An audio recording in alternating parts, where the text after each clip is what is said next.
I'm kind of worked up over it. Good evening and welcome to a public hearing. What we're going to do is we will be conducting the public hearing, adjourning, and then conducting our regular meeting. So I will do a call to order, and Madam Clerk, if you wouldn't mind doing a roll call vote, please. Sure. Mr. Boggs, Present? Ms. Bouchard, Present. Mr. Goldman, Present. Ms. Olson, Present. Do I have a motion to approve the meeting agenda for the public hearing? So moved. Second, Second? all those in favor? Aye.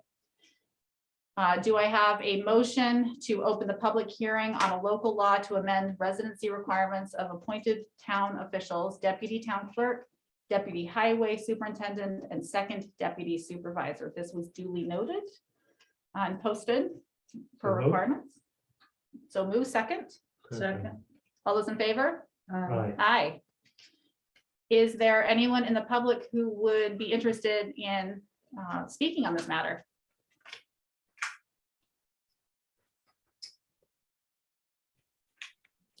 Sorry, I would. We would be happy to have your comments. Okay, I'm putting on my video. I don't know if that makes any difference. Does it make a difference? Yeah, we like to see your face. All right. Good Hello. evening. My name is Todd Parlato, and I wanted to address the local law change to allow the deputy positions that were just described to be passed by the town board. First off, I should say that I am related by marriage to the town clerk, but my views are my own. I am an employer in the town of Ulysses, the village of Trumansburg. I own Atlas Bowl. I employ roughly 22 people in an ongoing manner. And the hiring of employees, the workforce, housing, these are really important issues in our community. And our community happens to be situated at the crossroads of 3 different towns and 3 different counties. I pull in of my constituency that works at Atlas, quite a few people from the Hector, the Lodi, the Ithaca, and the Enfield regions thus far, and have traditionally for all of these years. Interlaken, I would not be able to staff my restaurant were I required to hire people only from the town of Ulysses. Of course, that would never be the way with a private enterprise. But I think that the way that we are kind of situated at the north end of the county, that the law is I think well-reasoned. I think it's appropriate to our geolocation, and I think it's appropriate to the job market in the area. And that was the extent of my comment. Thank you, Mr. Parlato. We appreciate it. Was You're there welcome. anyone else from the public who'd be interested in addressing the board on this topic, either in favor or against?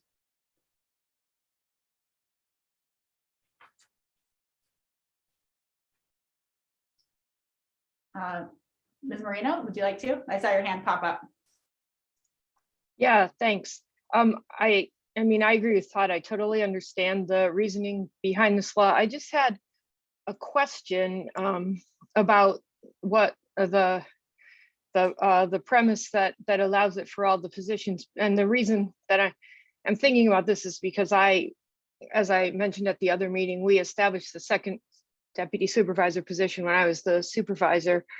And it was a good thing, and I fully support it. But it seems it's a question, not an objection or anything. But it seems like the way that this is written, the local law, it seems like the municipal home rule law there that's cited 10(1) II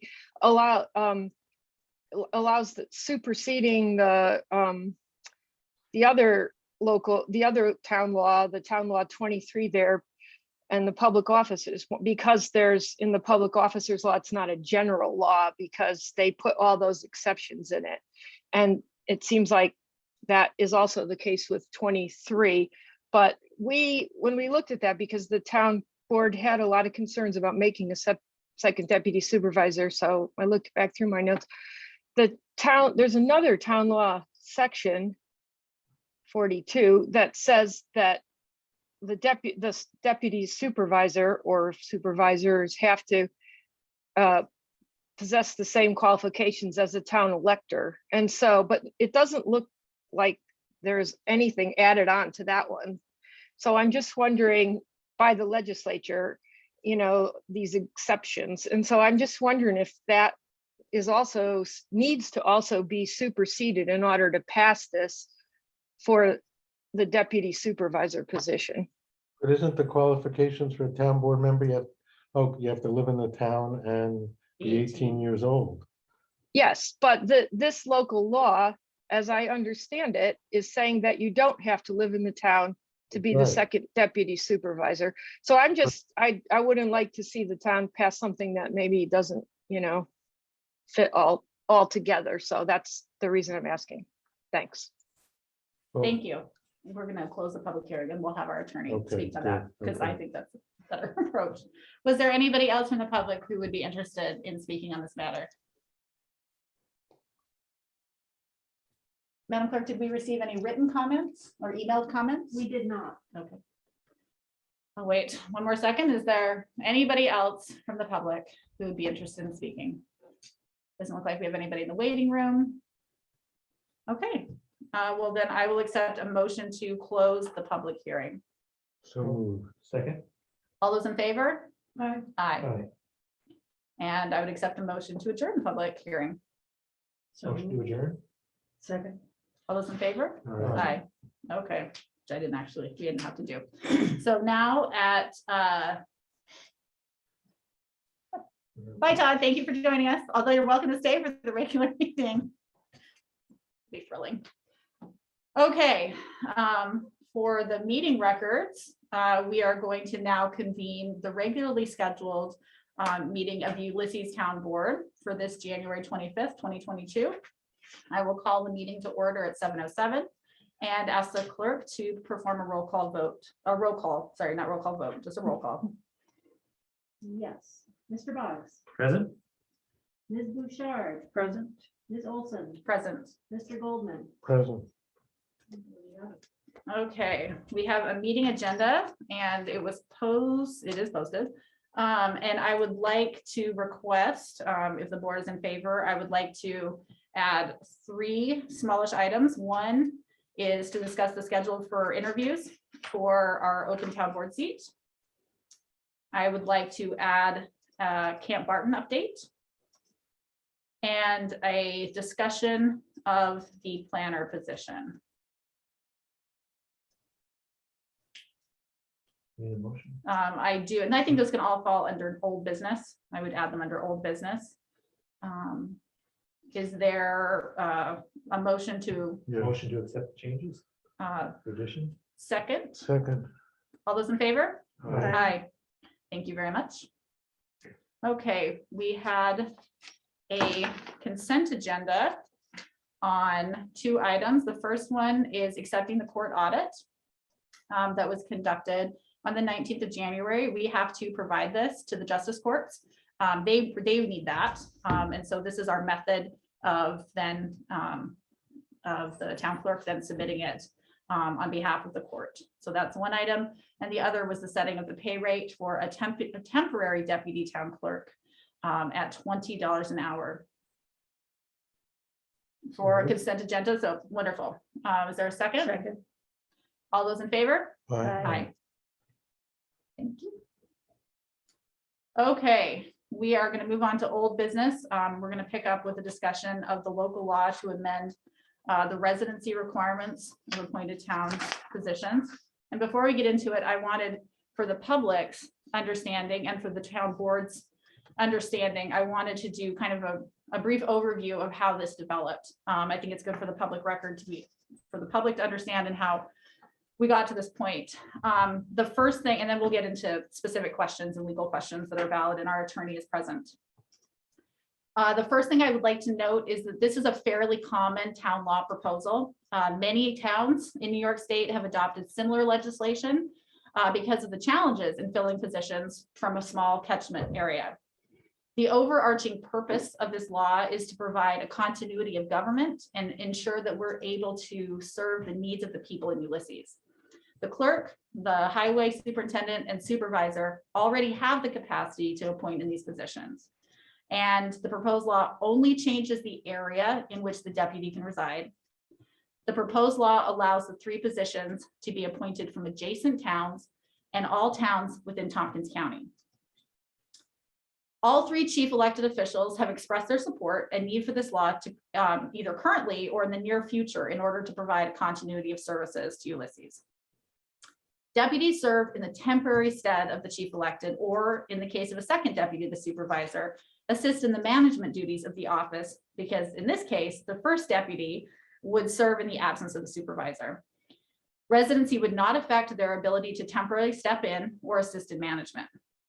Increasingly, the residence area, increasing the area residency would also not mean that the deputy has any more or less control or power than the current New York State town law, which allows chief elected officials to appoint their own deputies.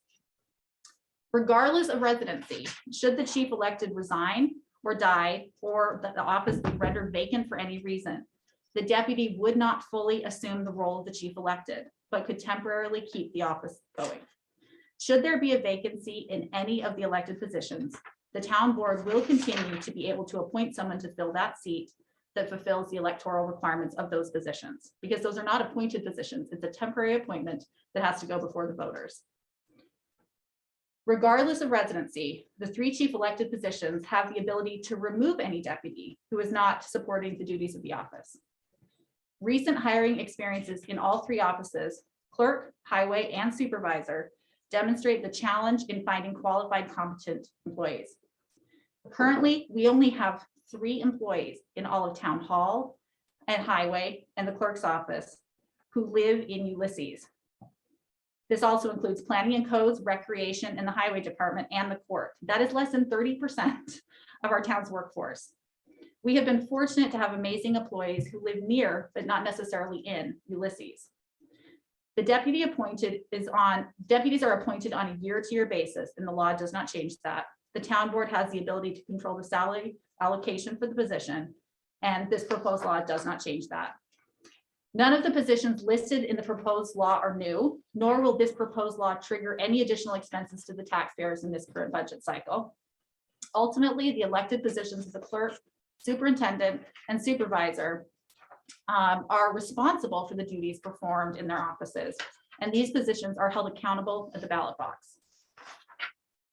So that's kind of a summary of how we got to this position.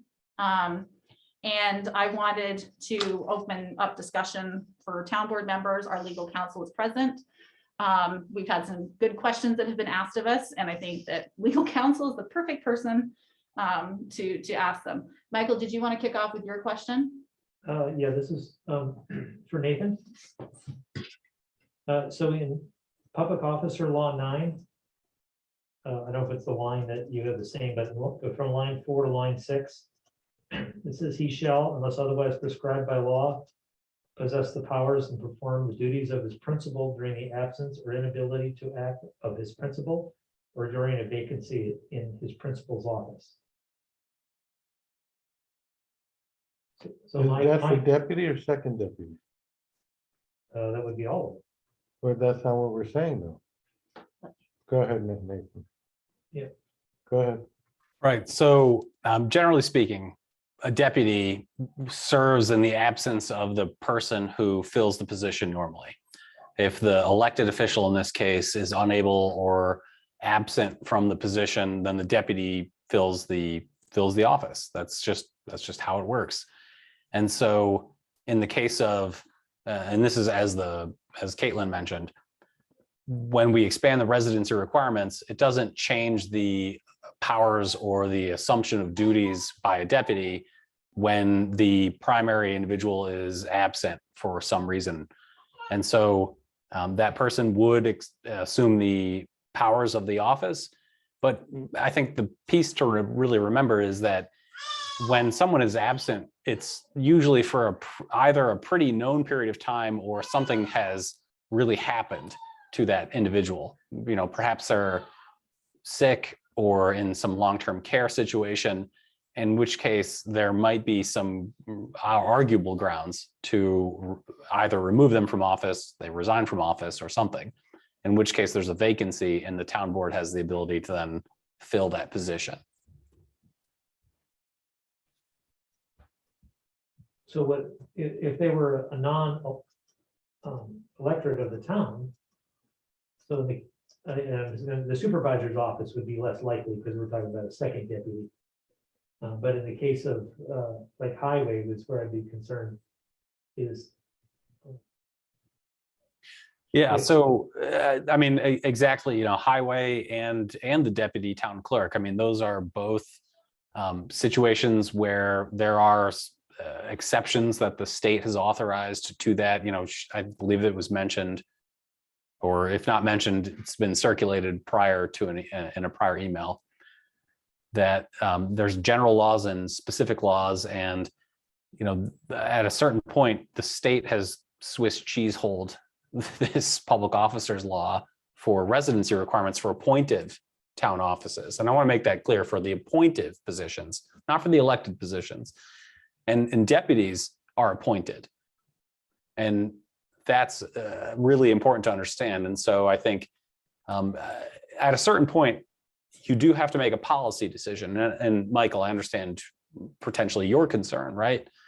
You would like the deputies, or it seems that you would like the deputies to embody more of a reflective town opinion, and understanding that a town resident fills that position might appeal to you in that sense.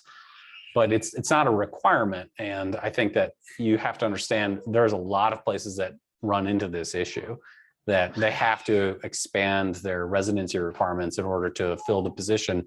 Lots of people can fill it in a really exemplary manner, and it's temporary. You know, they do not serve permanently if they ever have to fill the elective office position. I've got, and I should have included this in the summary, but this is now run through effectively 3 different attorneys. So we originally got model legislation from AOT. And we asked those questions specifically of Lori, who's there, and I forget Lori's last name, but chief legal counsel for AOT. And then it went to Peter, who asked then some of the same questions you're asking. And he ended up having a direct telephone conversation with Lori. And then this was, of course, happening in the transition to Nate being our attorney. And so then he and Peter had that same conversation. I had a version of that conversation as well. So it has gone through legal counsel, and every single step along the way said, yeah, this is pretty much standard now. So it wasn't, there was nothing willy-nilly that happened, you know, in the drafting of it to try and circumvent home rule law or any of the general town laws either. So if one of the officers was incapacitated, not dead, but incapacitated, right, this person took over, what is anything in our purview to appoint somebody to fill the term?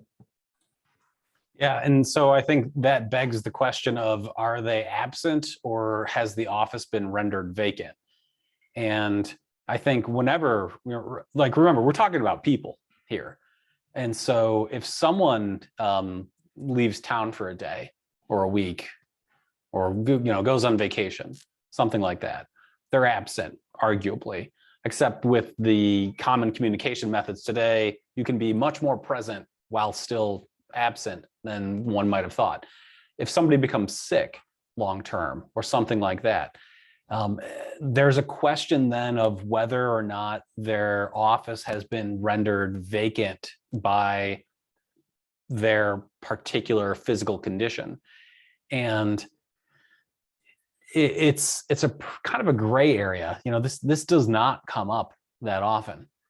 Usually if somebody is absent, you know it. They say it. They're like, I'm leaving town for a day or a week or a month, whatever it might be. And while I'm absent, then my deputy is going to be in charge, but I'm also available by phone if you need me. It's fortunately the rare situation that somebody becomes sick or otherwise incapacitated in a sense for a long period of time. I believe that if it came to a court case where an individual was under some significantly long-term disability that really truly prevented them from performing the duties of their office, there would be grounds to proceed with a removal petition if they did not otherwise voluntarily resign their office. And now we're talking about a really factual scenario of like, how capable are they of performing their offices? And I mean, if a person is capable of, remember, this is the elected position, right? They're saying I'm capable of performing the office. The deputy isn't even performing those functions at that point. And so it's a potentially messy scenario that we're considering. And I'm not sure how far down the rabbit hole you want to go in thinking about this. I mean, because I understand your point, ultimately deputies, and should they be town residents or not.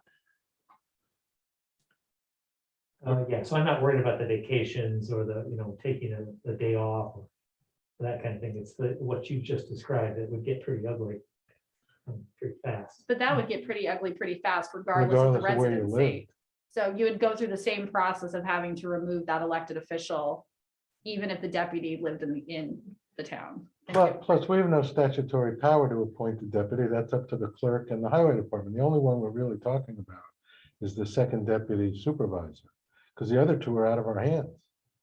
We don't have any powers to appoint deputy clerks or deputy superintendent, highway superintendents. Right, Right. but as it stands now, that deputy would be an elector of the town, Which deputy? either one. Clerk or highway superintendent. No, the deputy wouldn't be elected. They're always appointed. No, Right. it means that they would reside currently But under. what, right, but in terms of their performance, what would it matter if they're in Covert or they're in Ulysses and they live, 5 minutes from here? Well, it'd be the same group of people that elected us may or may not re-elect them. But they're not up for election. Well, at some point that, Well, if they want to run for highway superintendent, then they do have to be a resident of the town. We're not changing that. Right? We don't have the ability We're to. right, we're not changing that. That's New See, York State law. I have less problem with the superintendent and the And the clerk. clerk, because they don't really make policy, they don't really have a vote. Well, the deputy. I mean, that's one second- reason why I think they should be appointed offices. Right, but, which we yeah. tried You already know, and failed. yeah, that's an unpopular view, but Right, Well, I will speak to this, and Nate, please correct me if I'm wrong. The second deputy would never have a vote anyway. The second deputy can't. That's why, in fact, the first deputy has to be from the town board. It should take over and manage meetings. So in no circumstance would the second deputy ever be running a meeting. right. So they would never have a vote. I'm sorry? And Caitlin, actually, to slightly correct it. So you are absolutely correct that the second deputy has no vote anyway. The first deputy, right? Right. The first deputy does not have to be a town board member. It could be anybody. It could be somebody completely unrelated to the town, as a function of either a town official or an employee. But that person would have no vote as a town board member. When you look at section 42 of the town law, it very clearly says the deputy supervisor acts as the chairman of the meeting, but does not have a vote on any matters that come before the town board. And so that same point then applies to the second deputy. There is no vote for any of the deputies unless that deputy is also a town board member.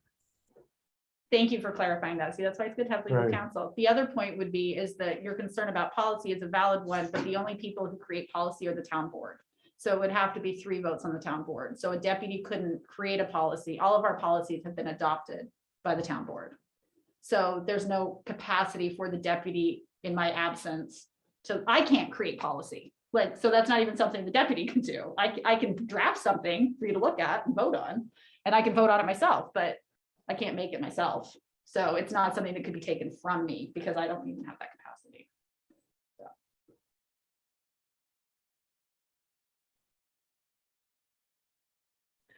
I don't see any, I think we're clearly having to expand the pool of talent. Oh, yeah, Yeah. I don't disagree with it, expanding the pool. My concern is the authority that's given to them, Right. Given to who? to that deputy in the absence of the superintendent or the. Right. the clerk. So as we said, we have no power. Highway superintendent can hire whoever they want, Right, right? So we have nothing in that. We have nothing in the deputy clerk. The only thing we have anything to do with is this second deputy of the supervisor.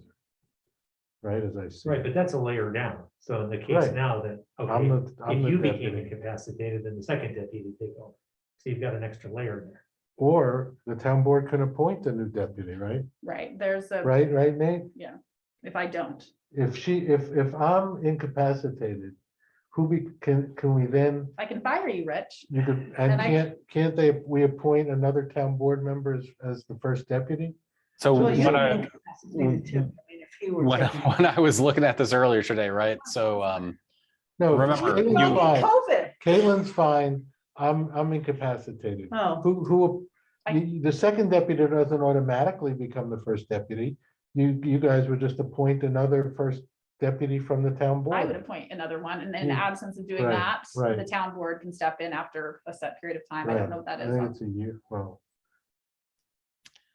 Caitlin, you are correct. If you have if you start becoming incapacitated, Caitlin can appoint a new first deputy. If Caitlin fails to act, then the town board can step in and appoint somebody. It's a pretty short period of time for the first deputy. I think it's 5 days.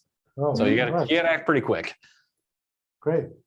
So the town supervisor would appoint a new first deputy, which would be from the town board, hopefully. Right? Oh, I think it would make a lot more sense to ensure Yeah. that your deputy can in fact run the meeting. Right, So I would, Right, I mean, I can't speak for anybody coming after me, but I would certainly prefer to have somebody on the town board. It's if they're hiding from me at the time, but you don't have to be present to be appointed. That's the beauty of it. all right, so I think I'm okay with it. Well, so what I would like to note is that for in the resolution that is proposed, the local law as posted there was not an alteration to that. I do want to note that I made a mistake in the resolution, and I appreciate that Carissa caught it. It was and I edited it already in the copy you have printed. The final resolved is, it had said second deputy clerk position, which is incorrect. It's second deputy supervisor. So in the version that's printed, that was a mistake that I made. And so I was grateful for her eyes. The law itself had it correct, the proposed draft. Where is that? So it would top be, of the second page. yeah, the resolved on the second page. I had listed the appointed positions of deputy clerk, deputy highway superintendent, and second deputy clerk, and it Right. should have Right, read, the and as it second does in deputy. this draft, the second deputy supervisor position.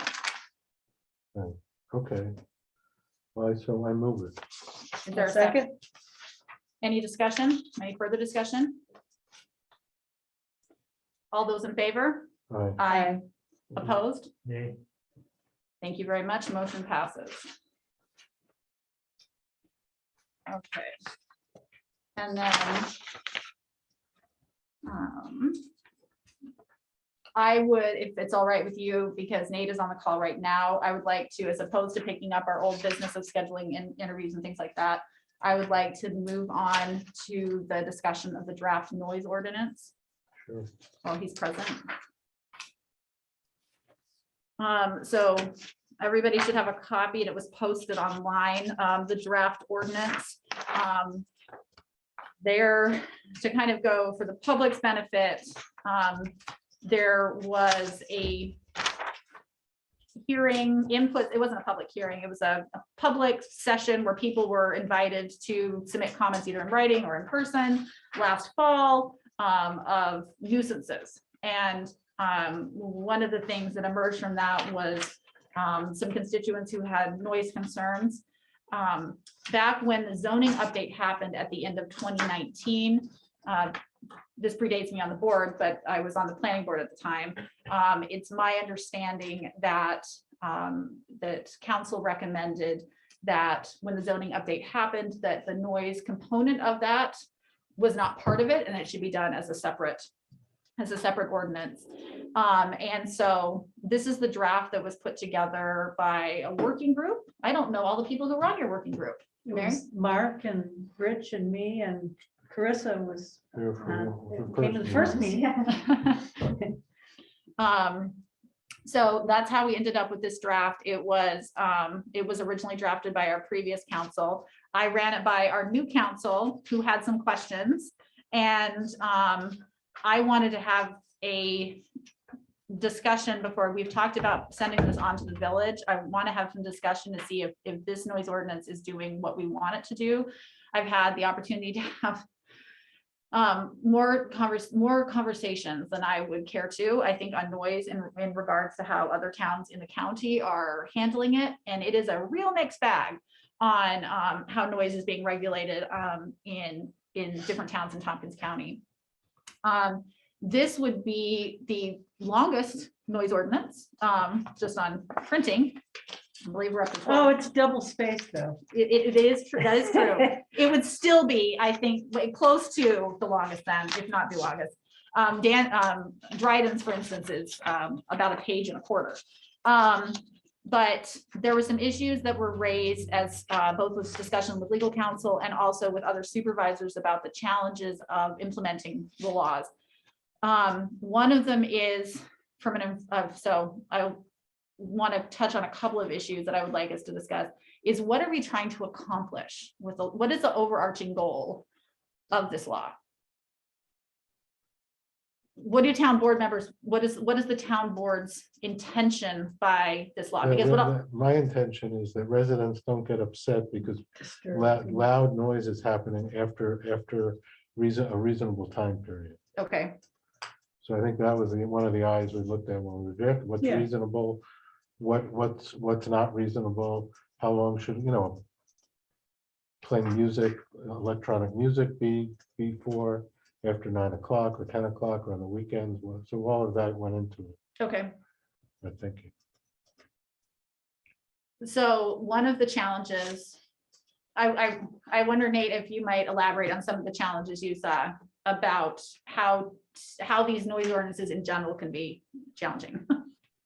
Yeah, and so I think noise ordinances in general, it often comes down to an enforcement perspective, because how do you prove it, right? So this is a violation of the town code when we enact it, but that means nothing unless an appearance ticket is issued, a violation notice is issued, and they appear in court, and a judge, your town justice, finds after a trial that the person in fact has violated your town ordinance. And so it's always important to really understand what is the burden of proof and what proof is truly required to show that a violation has in fact occurred. And is this something that we believe that we can actually accomplish? What are the costs associated with accomplishing that burden of proof? And what will we have to do down the line in order to really truly uphold our local law, regardless of what version of local law you uphold? I have a lot of clients who have enacted specific decibel noise ordinances. And I mean, that means that you need to have somebody on staff who is trained in operating a decibel meter and who is able and willing to show up at whatever time of night that we're talking about to measure that particular noise so that they can then testify in court. I'm a certified trained operator of this particular machine. I operated it correctly, and this machine showed that noise was in fact in excess of that particular decibel level at that location at that time. So from your tone, I'm gathering You think these are absurd things to try to enforce and it's a futile effort at best? They are tough. And it's not that it's absurd or futile.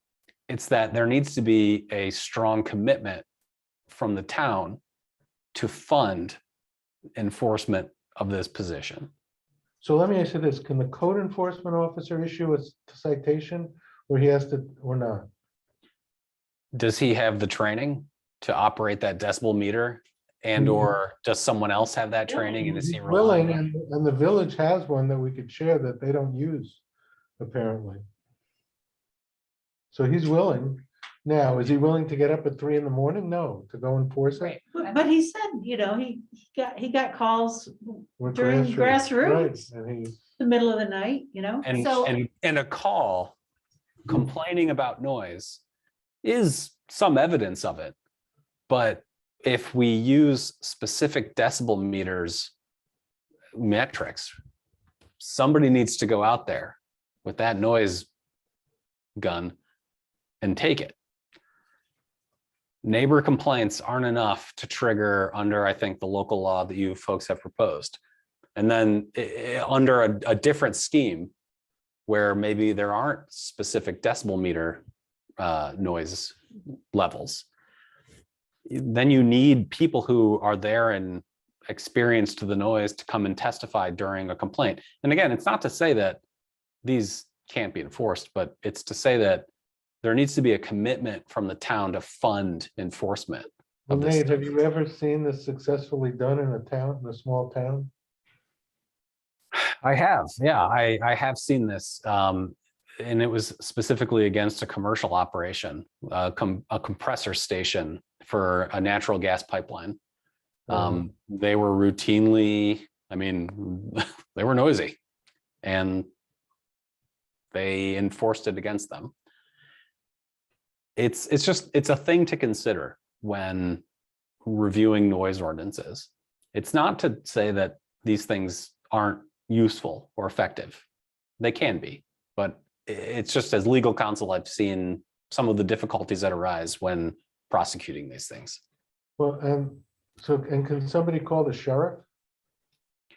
That is an excellent question. And you are absolutely correct, because law enforcement, public disorder, that type of thing, noise complaints, the sheriffs can and do often respond to these types of things. And so I think there needs to be, and this gets back to Caitlin's original question, what are we doing through enactment of this noise ordinance? Is it to regulate, I'll say, the ordinary potential disturbance from a residential home, or is it for something else? It doesn't matter residential or not. If the residential home is blasting 90 dB at 1 a.m, we should be able to stop it. Because it's disturbing all the neighbors.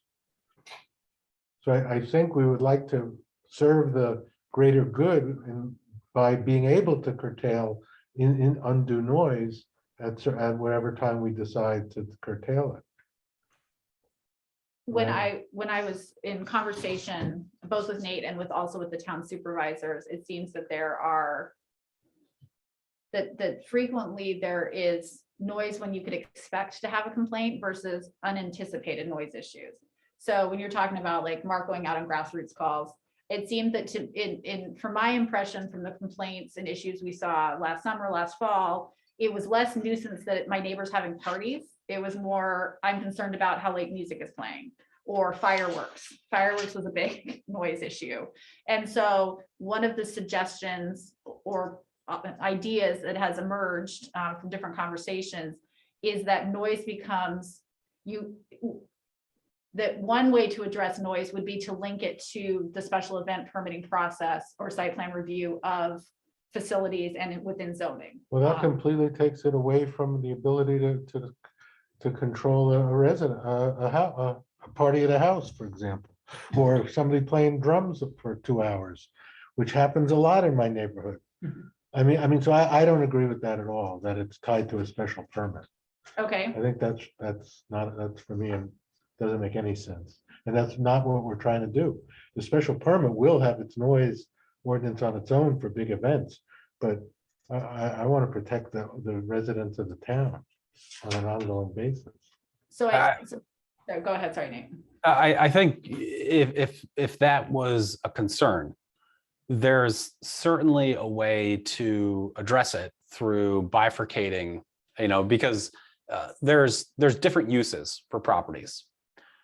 A residential use and the normal noise associated with a residential use compared to the noise associated with a commercial use and the typical uses of a commercial property, whether it's a fairgrounds, an event center, Well, we can get insert. that. Yeah. So clearly there's a difference between the two, yeah, Well, and we have different levels Right. between residential and commercial right. in the ordinance, so. And so I think if you could implement decibel levels for residential versus commercial, but I think, well, I know what lots of other places do. I guess I shouldn't say lots, but other places have done is through the special permit or site plan review process for a commercial activity that we understand is going to happen. That this is an event center, whatever it might be, and they are regularly engaged in the holding of concerts, let's say. Through those processes, you can, through those processes, put conditions in place that say you have to stop at this time. There cannot be bands playing past insert time, and the entire event needs to be finished by insert other time. It becomes a lot easier to enforce because your code officer or whomever it is from the town acting as a witness can say, I was there at time plus 5 minutes, and I can say they were still doing their event, which is in violation of their site plan or special permit. That's a different enforcement question than residents blasting music and us having to stand there with a sound meter proving they were in fact at 80, whatever decibels. Well, we completely understand the distinction, and I agree that the events will be handled through the special permitting process. And I have no, that's fine. But I'm as much concerned about the ongoing residential issue that is problematic.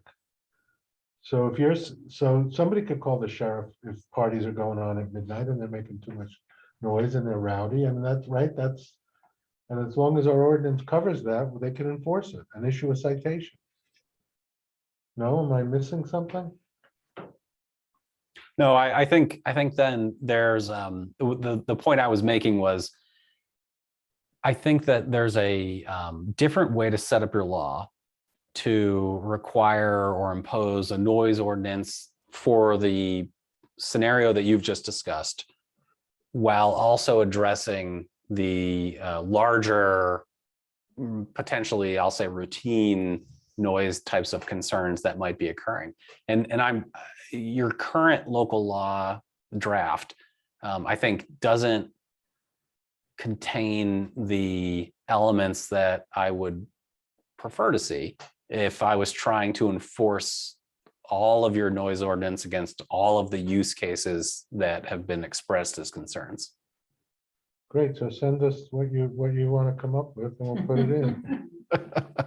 Yeah, this is based on Peter's Peter's draft. yeah. We made some tweaks and added Yeah. a few things from town the of village Ithaca, yeah. ordinance, which actually does not specify levels. It's all reasonable man standard. But anyway. And the way that I view it is that there's two interlocking laws here. One is the noise, which I think appropriately as a noise ordinance is outside of your zoning. But then the second is your land use laws, your zoning law, which says if you're going to hold commercial activities, then you have to come in for site plan or special permit, and we can put reasonable conditions on your activities. And it's because of the environmental impacts that commercial activities have, whether it's noise, light, traffic, everything, right? I mean, that's what noise is. It's an environmental impact. And through your land use process, you can regulate that for commercial activities. So I think that's where it's, to me, you have both of these things that need to be considered to holistically address the problems. I have my interest in particular is the enforcement side and how that's going to be managed. And so help me understand. So if we use decimal levels, which is what this version proposes, the village doesn't use decibel levels. Town of Dryden doesn't use decibel levels. If you use decibel levels, then is it correct that the only way to enforce it is if somebody at the site of the loud drumming, for instance, uses the tool necessary to measure, right? Is that correct? You are correct on that. Yes, if you reference decibel levels as the sole metric for proving a violation, then yes, somebody needs to be out there to. Wait, so what's the other method? It's reasonable man, so it's, I'm Yep. fine with that too. But it's I not- prefer that's- reasonable person, but no person, or whatever. But, it's not as objective as decibel level. But not everybody's gonna have a decibel level meter that they go Well, read. the sheriff's office doesn't. So if you Right. call 911 and the sheriff's office shows up, they're not going to be showing up with that meter. So Well, then let's, Maybe we should change it. yeah, then. well, I'm fine. I want the most efficient, easy to use law we have that doesn't get mired down in technical jargon. So if the reasonable man rule stand is Person. better, reasonable person is better, then let's use that.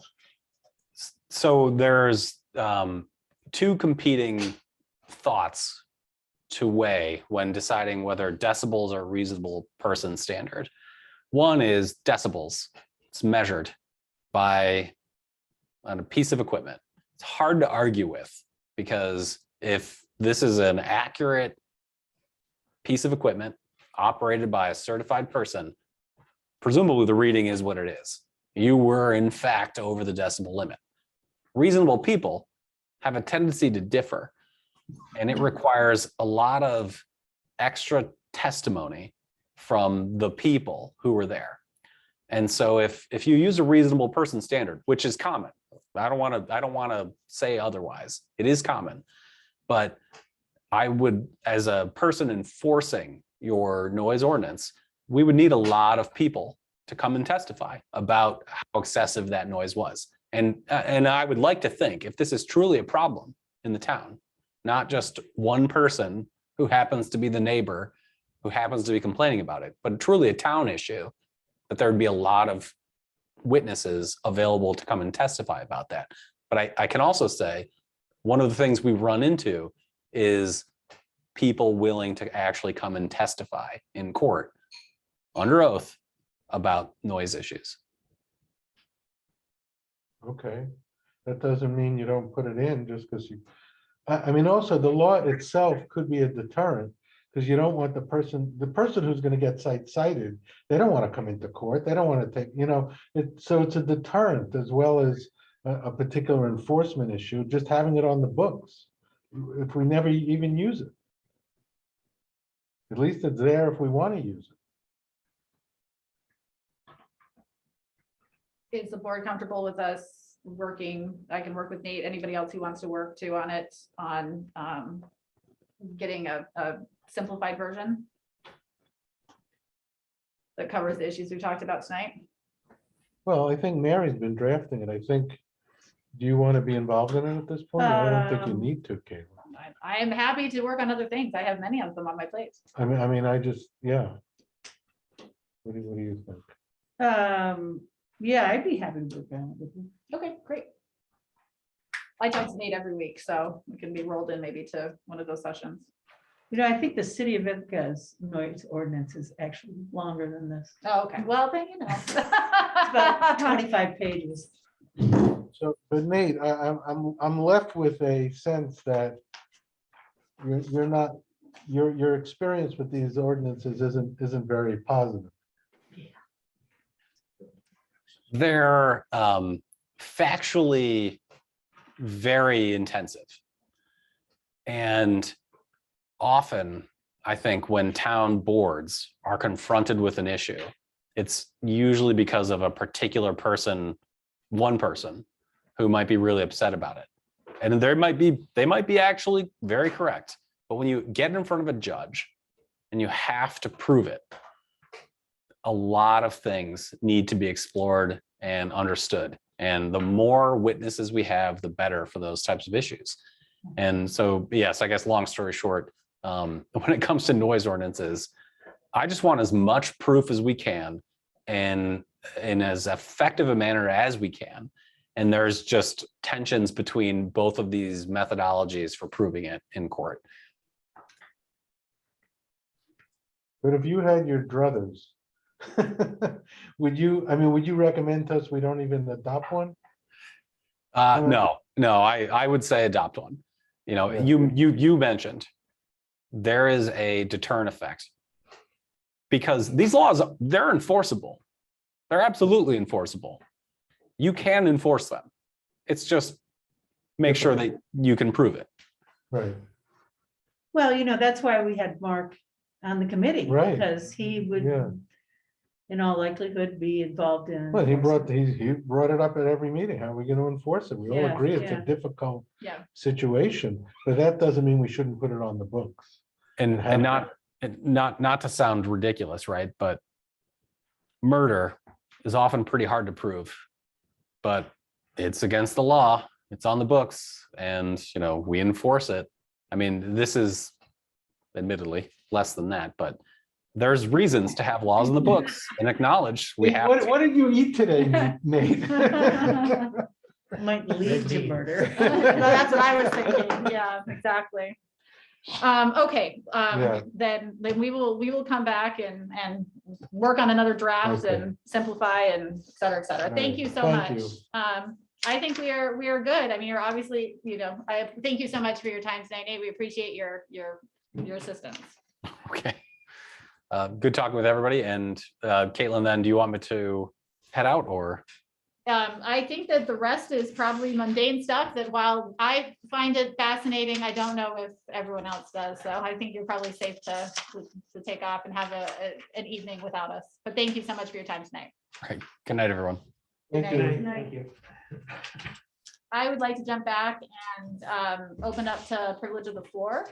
If there's anyone in the public, and we'll have a second one of those also, but I wanted to make sure we hit the first one. If there's anyone in the public who wishes to address us on any issues. I am not seeing any avid takers, but that there's still time in the meeting. Okay, so let's go and continue with old business and the items we discussed. So the first one is we have 4 applicants for the town board. The schedule that we have discussed in the last couple of meetings is that we're going to have a community forum on February 8th at our meeting at 7 p.m. And then the public will have an opportunity to submit questions.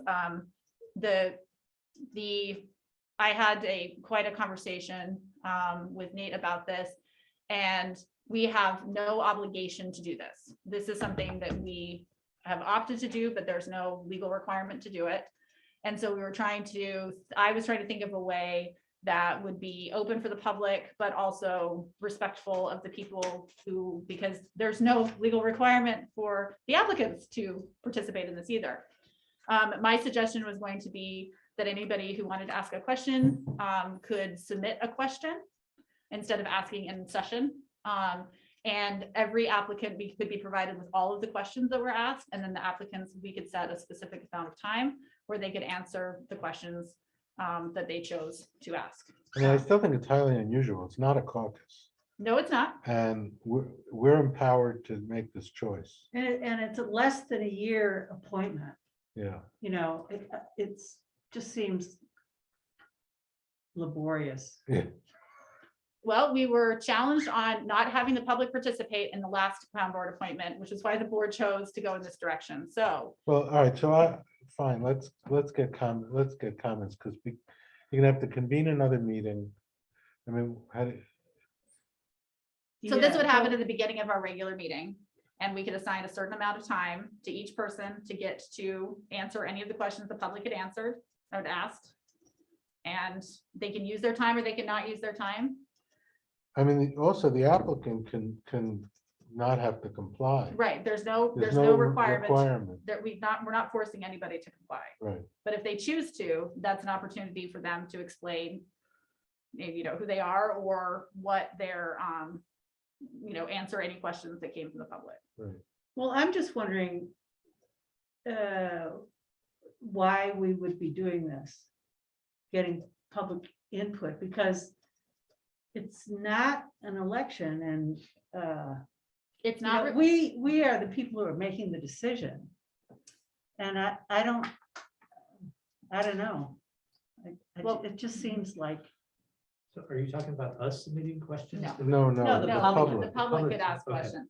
So while this happened is in our last board appointment, we were challenged after we made that appointment that the public had had no opportunity to participate.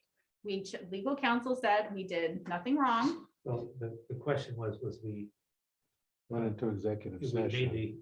we did. an Yeah. executive Yeah, we- It session. it wasn't all that in the the public open. didn't have any Well, no, input. we never appointed anybody in executive session. We appointed in public session. No, but we agreed on the person and. I've Yeah, Rich spoken, and I were the guilty ones in there. Right. You two are scot-free. well, Mary wasn't there at all. No, So- she was the victim. So I was there, but I spoke to legal counsel. There is nothing wrong with us having an Right. executive session to talk about the individual candidates Uh-huh. because that is information that is not suitable for the public. There's Right. specifically an open meetings law that we can do this. So there's absolutely nothing wrong with our going into executive session to ask hard questions with or without that candidate present. So we did say we would have a public session. If you're saying you no longer want to have a Well, I don't public want to session. go against what we already said. If it's in the record that we said it, we should do it. Well, we talked about it last meeting and we Right. talked about it in December also. Right. How about So if we give each candidate like 3 minutes or something? if they, well, I mean, I don't know if they can answer, if we're saying that they're answering We'll just do a- questions. Presentation. yeah, just talk about themselves and their interest and, Yeah, do the tell me about yourself kind of question. yeah, something Okay, like that. and then are you all right with us as continuing what we talked about is that on the, so that is the 8th that we would do that and that's fine. If that's how you want to do it, that's fine. And then we said we were going to accept public comments, written comments through the 10th with a meeting on Friday at 8 AM on the 11th of February for an appointment, if the board chooses to make an And appointment. we're going to interview the 4 people. Right, yes, there will be interviews, but we When haven't is scheduled those that? dates. That's We gonna, have to, I have to, well, part of the reason I was gonna ask you what your Yeah. schedules are. right. So we got the 4 candidates this morning. So we've not scheduled anything. So I'd like to, we're gonna do, it'll be a public meeting that we will move into executive session for. So what days in the next less than 2 weeks? Or in the next 2 weeks, it could go till the morning of the 8th. What days are people available? And I will find it's gonna have to be a time when someone else is also available. I'm tentatively gone next Thursday and Friday. Okay, so the 2nd and the 3rd, so Rich, Tentatively, okay. Maybe we could do interviews this week. yeah. We might be able to, I have a pretty heavy schedule, but that doesn't mean it's not possible to do it. It's gonna depend on whether or not someone else is available. What is your like, we're not gonna be able to do it tomorrow. What's the soonest that we could, if we posted the meeting tomorrow, how long do we have to have made notice of it? You can call a special meeting anytime you need to. Okay, okay, What about Friday, Fine with Thursday me. or Friday? okay, how do Friday mornings, Thursday or Friday mornings look for you right now? Friday morning, I've got an appointment at 9:30. I think I could do Friday. Assuming the candidates. Yeah, that's we gotta make sure Make they're sure, that- available. yeah, Right. So let's look at just mornings, because I think that's probably Right, easier yeah. for work schedules of which mornings, you tell me which mornings work for you And and I how will long- figure out a schedule. how long are these gonna take? I would schedule an hour hour, per yeah, candidate, and then right. we're going to have time. That's a lot. It doesn't mean we use the full hour, but I think we need to at least block out the time. I think 45 minutes is fine. I mean, think a half an hour. What do you think, Michael? 15 minutes.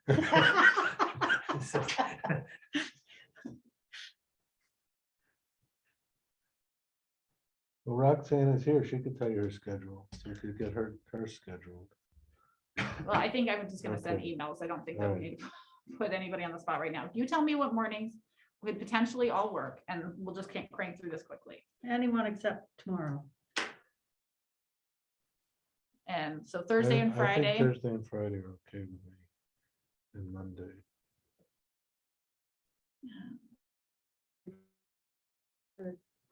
Tuesday, Yeah, Friday's Wednesday. the only tough one for me, but so it would be Friday before. So how late could you go on that morning? If we did a Friday morning one, what time would you if we realistically? have? started at 8. maybe? Yeah, Where's my appointment? My appointment's down there just south of the hospital. I need half an hour. 15 minutes to get there. Okay, well, we'd be Yeah. done before 9 then, I would imagine. So, okay, so the 30th, what about the 30, I'm sorry, about 30, we're not meeting on Sunday. February 1st. Yeah, I think I That's can. okay. Okay. Good for me. Good. And Rich, you think Thursday and Friday are probably no-goes Right. potentially. Okay, so I will send out emails to to see what their availability is. Those would be all proposed for at 8 AM on Zoom. Zoom for all of us or Zoom for them? We're here in the Zoom. I think it'd probably be easier, I think it'd be easier to, but if you want to Okay. do it in person, we Zoom can. is okay with me. That's Okay. okay. Carissa, are those dates that work for you potentially? Oh, what do I have to do? Well, for the beginning and the end, You could record that, just hit the record button. well, you say that like it's easy. I've never actually used the town system to do it, but I'm sure you could get me set up by Thursday Yeah. to use the town system to do that. I'm sure it's Okay. doable. There's no morning court or anything? We're not gonna be We here won't be. No, but somebody, oh, we're just gonna be zooming from wherever. we from are. wherever we are, Okay, yes. Yeah. And we'll provide people with the link. Everybody, the public will get the link, but then they're gonna get booted out immediately, and we're not taking any action of those. We'll come back in the public section. Okay. Nice. Yeah. Okay, so anything else on that moving forward? Good. Okay, Camp Barden update. So there's been a lot of momentum on the possibility of the state acquiring Camp Barden. And as of today, there was a meeting scheduled between the supervisor of Covert, myself, and the mayor with begin discussions about what some type of operating agreement might look like, if that's doable. We found that there are, it's a very first meeting. It's not a commitment of any kind. It's a conversation. And it turns out that it's fairly common for the state to partner for the management. It sounds like what would happen is potentially, if the board is interested, is that there would be some kind of official direct relationship with Covert, because they're the municipality in which Barton's located. And then Covert would have the option to partner with additional partners, us and the village, for management. We're at very, very early discussion stages. But there has been you can see the wave of political support from Albany that has come on down to this project. So I think it's probably some of the most a lot of conversations in the future, but there are going to be some at least opportunities for thinking about that property for additional.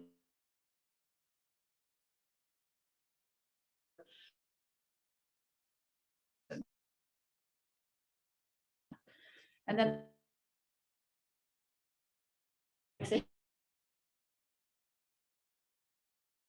yeah. So the other issue that we're running into, our planner position, that position, applying for that position closes on Friday, and we have had 0 applicants to date. And we are currently offering the position at $31.81 per hour plus benefits for those working 30 hours or more. We have posted it to be somewhere between the range of 20 to 35 hours, depending on the person and their interest and our needs and et cetera, and 0 applicants. So I think we need to raise the salary band because we're getting we had the one woman from Rochester.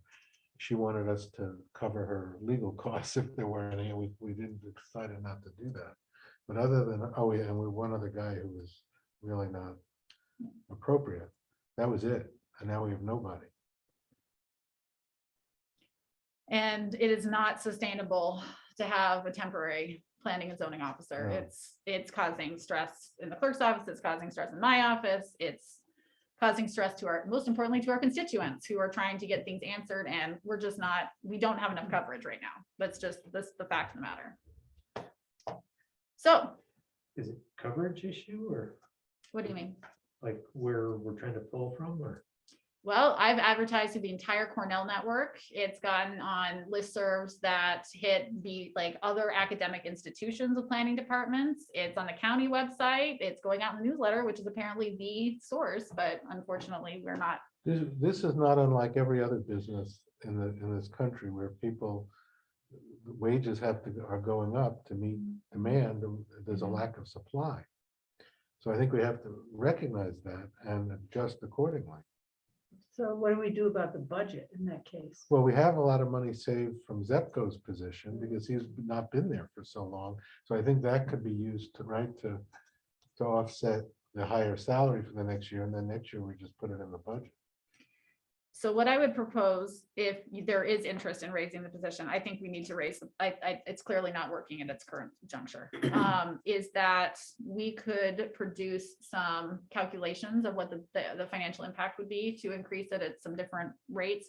And we're gonna be having like 4 special meetings where we could have a conversation with those information. We could add that to an agenda and have a public meeting next week or probably next week based on where we are in this I mean, week. Zepco went to Lansing and he got paid more money. I mean, I don't know. How if much it was- more do you? I think about 10,000 more. In that range, probably, yeah. Hmm. I can get the exact amount, but it's also, Okay. there were other reasons that there are benefits to, Well, and it was much closer to home. Yeah. But still, what do you think? I like to do benchmarking to see, whether the towns are paying, Yeah. if we're way out of our league, We did that a few months, like last year. I can and pull, we- yeah, we have we were on those, the we have low those side. calculations. We're on the low side? We were on the Yeah. low side, Oh. yeah. So I can bring that in the same package, so you have that information as well, Yeah. what we have available on that. I mean, in retrospect, maybe we should have paid the woman's legal fees.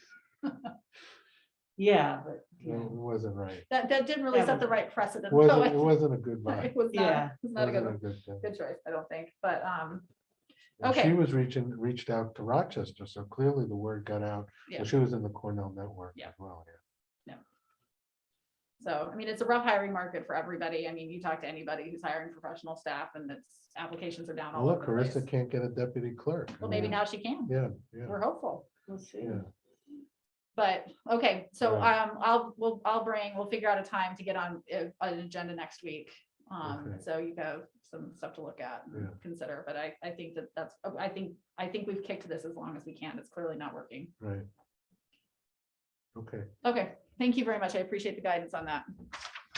Okay, so moving on to new business, discussion of alterations to the special event process. We need to update our special event permit. And I was looking for guidance from the town board of the direction you want to go. So what I found was that actually how Ulysses handles the special event process is unusual. It is unusual because special event permits frequently are associated in places like cities and villages where there's like, you're having a parade or you're having some like dense activity, right? And what seems to be more common, which is done in, for instance, I was like, I'm gonna go look in the town of Ithaca. How's the town of Ithaca handling it? And this is where it triggered the whole into discovering this, which is in a place like the town of Ithaca, what seems to be more common, and I had a conversation with legal counsel about this as well, is that a more common approach is actually to base it on it's a short-term variance for the zoning of that property, which is different than a special event permit. So what it allows for is that if you have, this property is zoned for fill in the blank, right? It's zoned residential, and you temporarily want to have a wedding there. You're not asking for a special event permit. You're asking for a temporary permit to do something that's that would be otherwise in violation of the zoning for that Or property. who decides that? Well, in the town of Ithaca, the town board does. Every application Yes. goes before the town board. So it goes, but it's great, it's gradations of scale of how big you have to have something for asking for a change.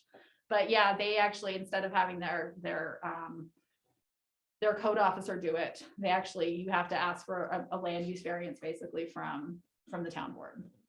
The town board itself can give a land use variance. It doesn't have to. It's go to because it's a BZA? temporary, no, because it's not a permanent variance. It's basic, and a variance is probably the wrong term.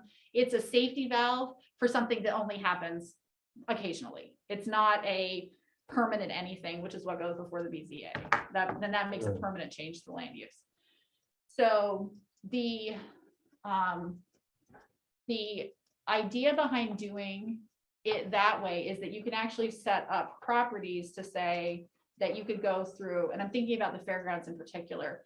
You could go through site plan review with that property. And basically, when you do a site plan review for that property, you're putting in the stipulations that you can have these different types of events. You have the site plan, you can have up to X number of people, you can do these different types of activities, you can have things in place until whatever, X hour of night or whatever. And that can be part of your special, or I'm sorry, your site plan review of the specific property. And so as long Who as does the site plan review of that?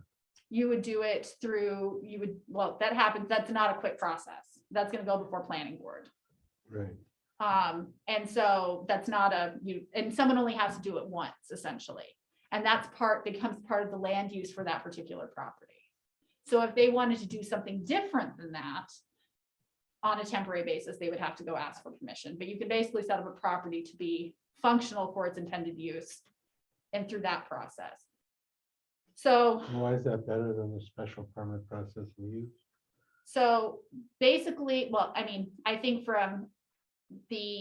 you can set up a property so it doesn't, if there's things that are happening routinely, you don't have to change, you don't have to go through review. However, because what we've done in our code and our zoning is we've basically carved out the fairgrounds. It's a A2 and it's the only one of its kind. And so we have all these like the current noise regulations that's exempt for Right. it, Which right? we can change. And so the idea could be, it would not be a fast process. It would not be in place for activities this summer, but basically we could review that and end up changing the zoning law for how activities happen on that. And so anything that falls under that would then always, as long as it's within the parameters of acceptable use for that property, it could just proceed. So, but for another property, it would be a situation where if you want to have a wedding and you're having this many people, you ask for permission to do that and you come before the planning board or before the town board to ask for that permission. One of the concerns that was raised last summer was that, is it appropriate to have the code officer Yeah. in a position to be making those decisions? And I think in the case of grassroots, that was too much on his plate. And to have 5, you have to have, you grant 5 permits and then we get above that. I thought that was way too many. So what I was gonna see how the board felt about is that I don't think it's appropriate to go down, if the way and I can share you with the information. It's a more complicated legal process to change how we do the review to go through the proposed idea like the town of Ithaca has. Because it would really require it's not just like a 1-page law that does that. That might turn out to be a more functional long-term approach. It does not solve 2022 if there are any issues concerning that. So my recommendation would be to modify our current, to tweak what we currently have to better serve the public. And then we can have a longer term conversation, perhaps part of the comprehensive plan update, just broader discussions about looking at a more comprehensive way of handling the situation. I don't want to go down the more comprehensive way and have not addressed the issues that we already know were an issue in Right. previous years. Yeah, well, definitely 5. After one event, I think after one event or 2, it should come to the town board. We have it now as 5 we can give to the same organization, Up to 5, yes, which I think is way too, for the same piece of property. yeah, and it's way too much of a burden for Mark and too much pressure on. I mean, I don't think that, I think that's more our job, which is more in line with what you were saying about the town of Ithaca, the way they do it. I think there's a balance there between what he can do and what we should do. We could also set differentiations between the size of the gathering to have the code officer potentially review events up to this number, and above that number, it has to go before the town board. That's another way of doing it, or a tweak on that version. So a big piece of the special event permit is life safety. Mhm. And so the fire person has to review it, Right. for egress, occupancy. I think there's a piece in ours where they have to coordinate with the health Yeah, department, yeah, for sanitation. Yep. So, I mean, I'm aware of it, but I would be uncomfortable taking some of those on. When you're talking about life safety, egress and those sort of things. I believe there's a way to do it that you're basically saying that this is approved on conditionally on these factors being met, and then you have that person do the actual safety. And so we're certainly not going out to do Right, the safety right, review. I right. mean, Right. but it's conditional upon, for instance, we've had, I believe the way we handle special event permits now, it's conditional upon the health department approving it. The other factor that I think needs to be adjusted is currently you can apply for the permit up to 5 days before advance. I mean, now, maybe that's fine if you've got 50 people and 50 cars, but that's not okay if you have 5,000 people. Like, Right. there's no. And the other thing that I think that could be wrapped up into the same time is to differentiate the fees that we're charging in correlation to the size, because currently we don't have, it's obviously something that's very large, has, a much higher cost to the town to actually. If you're having a wedding in your backyard. Right. You don't need a permit, do you? Well, currently Not it's, under ours, I don't think. you do if you're triggering, I believe it's 50 cars or more. So It's a car issue. there are under our permit, yes, if you're having an event like that, you might have to, but it doesn't mean it requires a lot of other onerous things. So in comparison to all the life safety and all of that, but in other permits, they talk about tents and all of that have to be inspected depending on the type of tent and because it's a structure.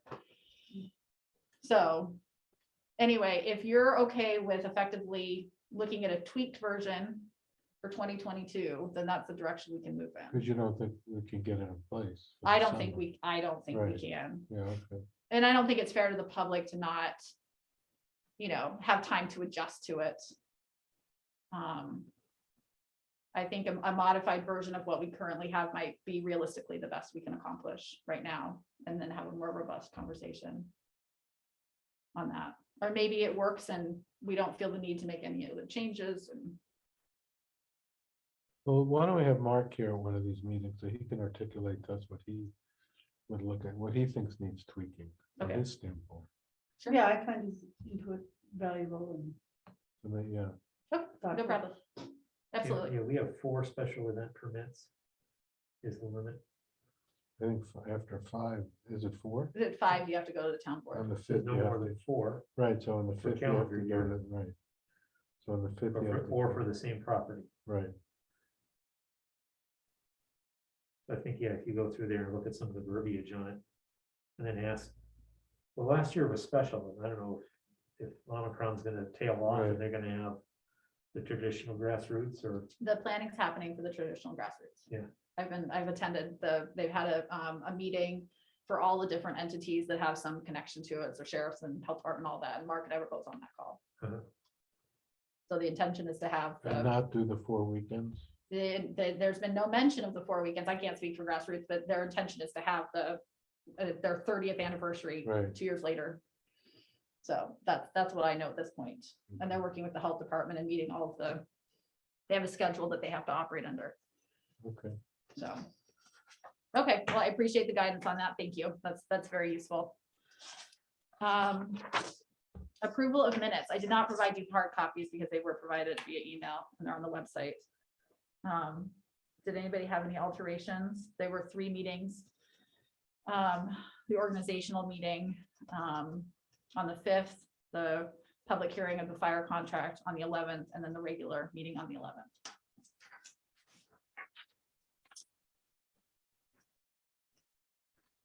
Okay. Yeah, I didn't have any I move corrections. adoption of the minutes. Second, Oh, can you, hold on, wait, can you approve, we're gonna All clump 3, them, the yeah. approval of minutes for all 3? Yeah, Thank you. yeah. That you got a second, and second. any discussion? All in favor? Aye. Aye. Aye. Okay, and then the final item, and I have no problem giving you a few minutes if you want to, if you have any more questions or you want to look over it, I can answer a bunch of questions if you have them. The budget modifications were available as of today. This is closing out 2021.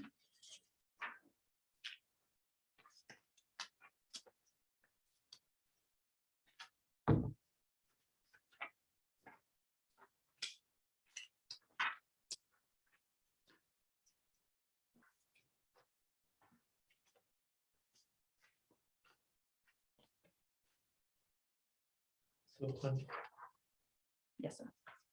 Which fund? on page 3, the water district, Yes. so on the second to the last one is excuse me, expenses reimbursed by out-of-district request. So what's going on with this is the entire district is not over budget. What we do with water is, of all the sections of our budget, water is by board request has been the most highly detailed in terms of is written most highly precise. So if all of it was in one pot, there would be no budget modifications because we're not over or under collectively. It just, there were some increased, the allocations were not necessarily as accurately incorporated as they needed to be, and that was caught coming out of this. So is this the one for the daycare? I think it's probably. No. the Other out of district. No. request. It was the one off of Cold Springs. The Durling Road. Uh-huh.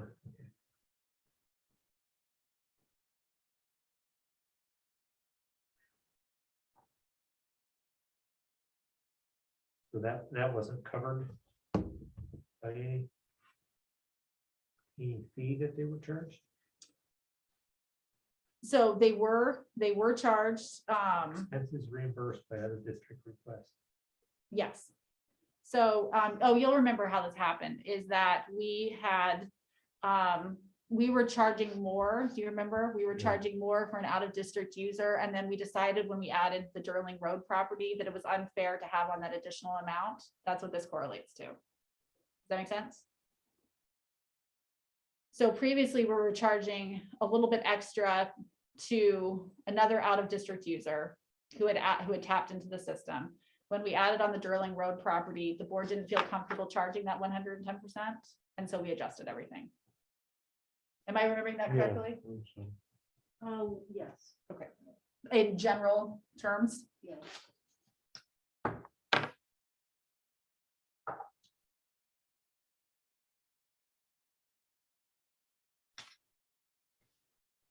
Any other questions on any section? This is a step that will be very useful in closing out our books for the year. So we're hoping to do the financial review of 2021 at the February 8th meeting.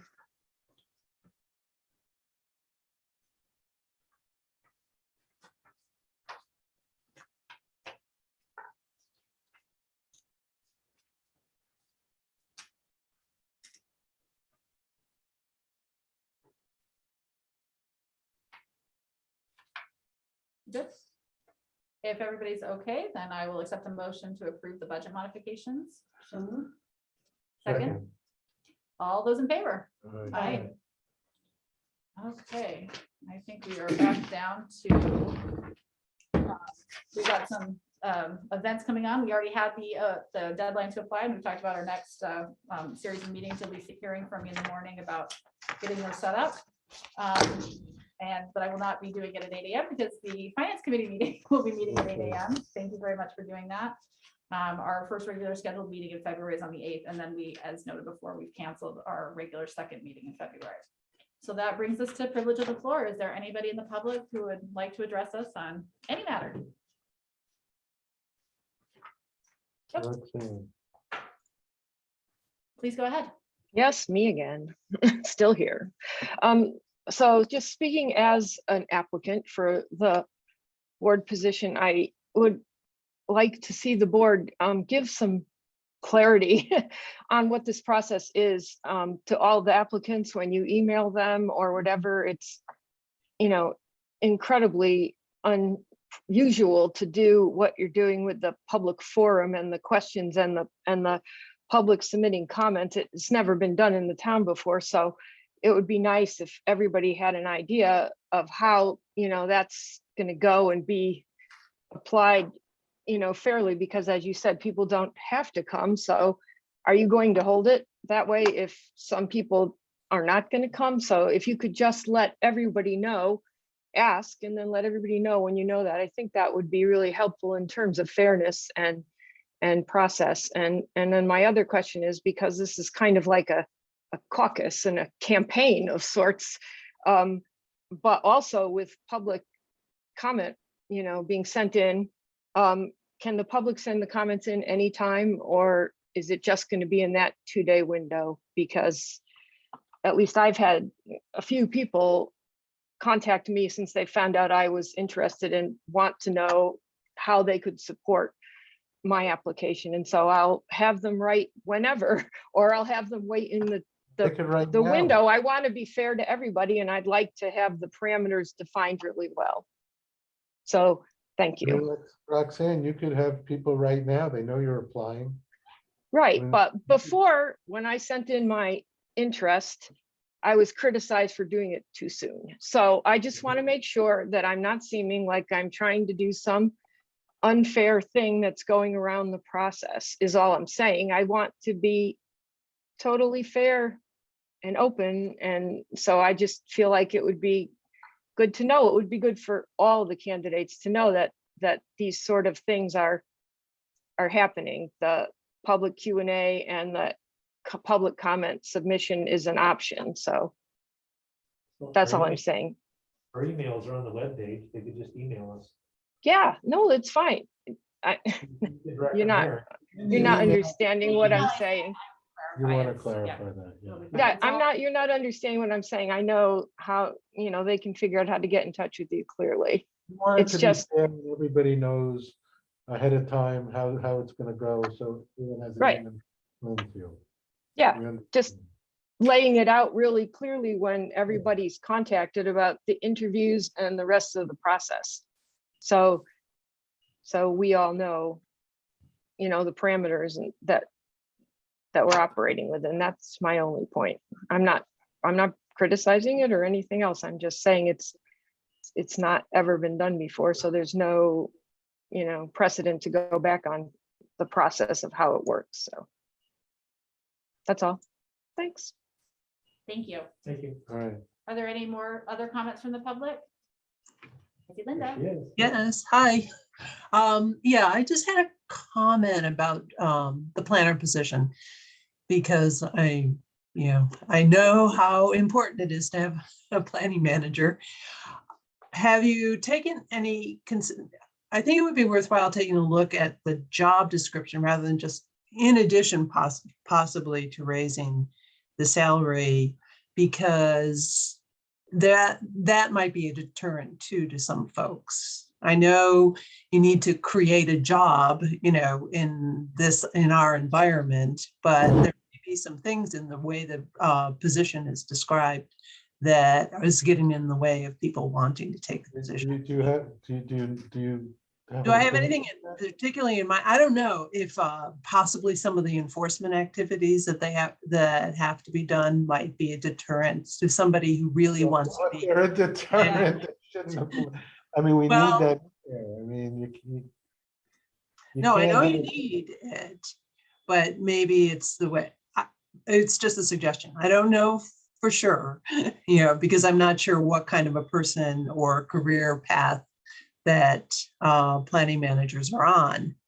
But that's another there's just another area to look at rather than just raising the price. Do you find, somebody can't leave it on the table, Thank you. That actually is something we did change this job description from when we previously hired, because we had hired for an environmental planning position. And that Okay. really did our candidacy. And so Yeah. that was actually one of the recommendations that came out of our exit interviews, was that job description previously didn't really match the duties of the job that was being performed.